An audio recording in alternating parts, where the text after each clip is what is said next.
तो आखिरकार इजराइल और हमास के युद्ध में तुर्की ने क्या फैसला ले लिया है, जानेंगे। एक तरफ तुर्की का फैसला, दूसरी तरफ अरब देशों की मीटिंग में गए थे ब्लिंकन, जहां उनके साथ क्या हुआ। तो वहीं दूसरी तरफ इन सब मामलों में एक बार फिर से ओबामा भी कूदे और नैन्सी पेलोसी ने भी एक बड़ा जवाब दिया है। जानेंगे इजराइल हमास युद्ध में आगे क्या होने को जा रहा है। और सबसे मजेदार चीज जो हुई ना, वो देखने को मिली अरब और ब्लिंकन के बीच में जो मीटिंग हो रही थी, उस मीटिंग में। जानेंगे जियोपॉलिटिक्स में क्या कुछ चल रहा है। आइए जानते हैं इन खबरों को विस्तार से। अमेरिका और अरब साझेदार के बीच शनिवार को गाजा पट्टी में तत्काल युद्ध विराम की आवश्यकता पर एक मीटिंग हुई और इस मीटिंग के लिए ब्लिंकन खास तौर पर पहुंचे थे। लेकिन आपको बता दें, इजरायली सैन्य हमलों में कई सारी चीजें हो रही हैं, जैसे कि कहा जा रहा है कि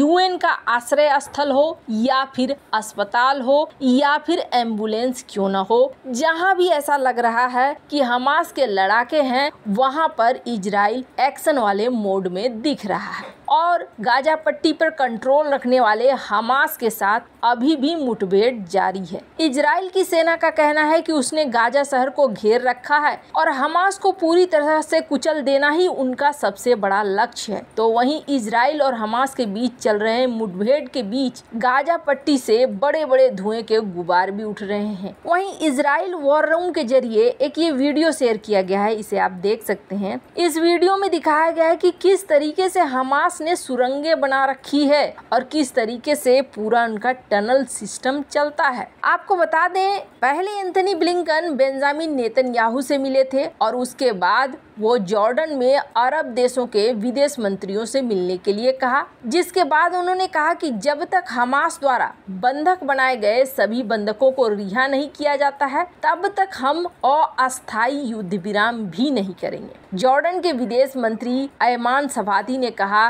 कि अरब देश तत्काल युद्ध विराम चाहता है। उन्होंने जोर देकर कहा कि पूरा क्षेत्र नफरत के समुद्र में डूब रहा है और आने वाली पीढ़ियों को भी प्रभावित करेगा। हालांकि अमेरिकी विदेश मंत्री एंथनी ब्लिंकन ने कहा कि अब हमारा विचार है कि संघर्ष विराम से हमास अपनी जगह पर ही रहेगा। वो फिर से संगठित होने और 7 अक्टूबर को जो किया उसे दोहराने के लिए फिर से पनप जाएगा। उन्होंने कहा कि नागरिकों की रक्षा करने, सहायता प्राप्त करने और विदेशी नागरिकों को बाहर निकालने में मानवीय रुकावटें महत्वपूर्ण हो सकती हैं, लेकिन इजराइल अभी भी अपने उद्देश्य हमास की हार को प्राप्त करने में सक्षम है। आपको बता दें, हमास का बड़ा अधिकारी है ओसामा हमदान। इन्होंने बेरूत में बात करते हुए कहा कि एंथनी ब्लिंकन को आक्रामकता रोकनी चाहिए और ऐसे विचारों के साथ नहीं आना चाहिए जिन्हें लागू न किया जा सके। वैसे आपको बता दें, यहाँ पर अब देखने को मिल रहा है कि मामला सहमति की तरफ नहीं बढ़ रहा है। दोनों ही अपने अपने जगह पर स्थिर दिखाई दे रहे हैं। इजराइल भी ऑपरेशन के लिए आगे बढ़ना चाह रहा है और अरब देश चाह रहे हैं कि यहाँ पर सीज फायर हो जाए। इसी बीच क्या होता है, जब ये मीटिंग खत्म होती है तो तुर्की की तरफ से एक ऐलान आता है। आपको बताएंगे वो ऐलान क्या है और इसके क्या क्या मतलब है, वो भी आपको बताएंगे। पर उससे पहले मैं चाहती हूँ कि आप ये एक छोटा सा क्लिप देखिए। We have a question. We are Jews in Fires District. I'm Rose. This is Elaine. Good Shabbos. Good Shabbos, everybody. And Speaker Emerda, we want to know, will you support a ceasefire in Gaza? Yes or no? Let me interrupt you for a second, because this is not a temple media. Yes or no? The genocide happening in Palestine. Children are dying. We should care. It goes against the status quo. But right now, there's an urgent humanitarian crisis. We need our politicians to care. Our tax dollars are funding the genocide. $106 million of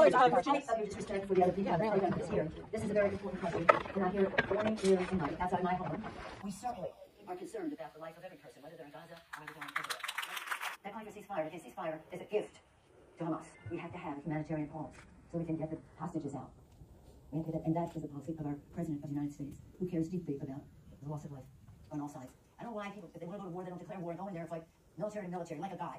Nancy Pelosi से जब पूछा जाता है कि आप cease fire के साथ हो या नहीं हो, सीज फायर होना चाहिए या नहीं होना चाहिए, होगा या नहीं होगा, तब नैन्सी पेलोसी ने जवाब दिया कि जो सीज फायर अगर हम अभी करते हैं तो ये हमास के लिए एक वरदान की तरह होगा और हम हमास को वरदान नहीं दे सकते हैं। हाँ, जहाँ तक जिंदगियों की बात है तो हम उस पर काम कर रहे हैं कि किस तरीके से मानवीय जिंदगियों को बचाया जाए और कैसे लोगों को निकाला जाए। नैन्सी पेलोसी ने यहाँ साफ कर दिया कि वो क्या सोच रही हैं। तो वहीं ओबामा ने एक बात कही है, स्क्रीन पर उनकी वीडियो को देखिए। ओबामा ने दोनों पक्षों के बारे में कहा है कि जो दोनों पक्ष जो हो रहा है इसे नकारा नहीं जा सकता है। एक तरफ इस तरीके का माहौल बना हुआ है और इसी सब के बीच में तुर्की ये ऐलान कर देता है कि हम अपने राजदूतों को वापस ले लेंगे। वैसे आपको बता दें, खुद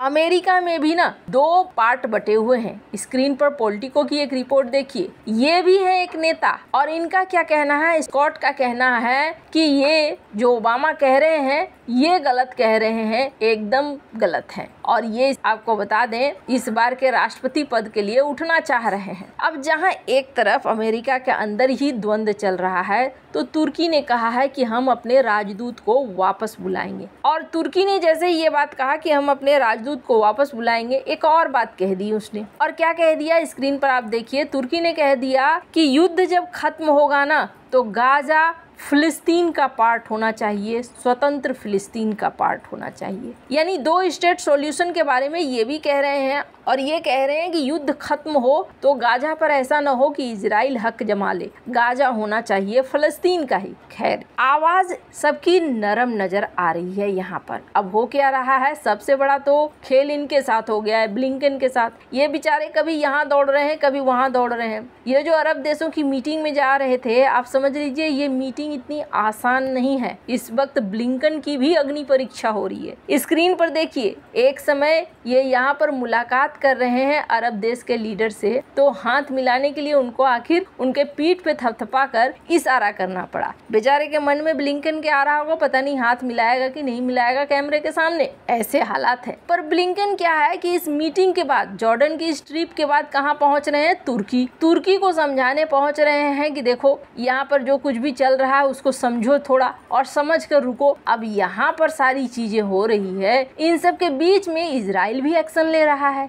स्क्रीन पर आप आर्टिकल देखिए। इजराइल ने अपने लोगों को निकलने को तो कहा ही, और कुछ ऐसे इवेंट थे जो तुर्की में होने थे उन्हें कैंसिल कर दिया। ये सारी चीजें तो नेचुरल है, पर ये हैं पुराने प्रधानमंत्री इजराइल के लैपिद ने क्या कहा है। लैपिद ने कहा कि इजराइल और तुर्की का जो क्राइसिस है ना, इसको फिक्स होने में टाइम लगेगा। साथ ही उन्होंने एक बात कही, उन्होंने कहा कि देखो सबसे बड़ी बात क्या है ना, कि हम लेक्चर देने नहीं जा रहे हैं अर्दोगन को कि क्या ह्यूमन राइट्स होना चाहिए क्या नहीं होना चाहिए। हम अर्दोगन को कुछ सिखाने नहीं जा रहे हैं और ना ही हम अर्दोगन से कुछ लेक्चर लेने जा रहे हैं कि ह्यूमन राइट्स पर वो हमें लेक्चर दें। सबसे बड़ा फैक्ट ये है कि अर्दोगन हमास के साथ खड़े हुए, एक आतंकवादी संगठन के साथ खड़े हुए जिसने निर्दोष लोगों को मारा, और ये तुर्की के लिए सही नहीं है, तुर्की के लिए भी ये अपमानजनक है। स्क्रीन पर इस कटिंग को आप देख सकते हैं जो लैपिद ने कहा, यानी तुर्की के साथ बना बनाया रिश्ता अब यहाँ पर फिलहाल तो टूटता हुआ नजर आ रहा है। वार खत्म होने के बाद क्या होगा वो तो समय बताएगा, पर तुर्की के साथ साथ अभी 6 देशों ने इजराइल से अपने राजदूतों को बुला लिया है और अमेरिका और अरब पार्टनर्स अभी तक सहमत नहीं हो पाए हैं सीज फायर के लिए। वैसे इन सब मामले में आपकी क्या राय है, कमेंट कर जरूर बताएं। जल्द मिलते हैं अगले वीडियो में नई खबर के साथ।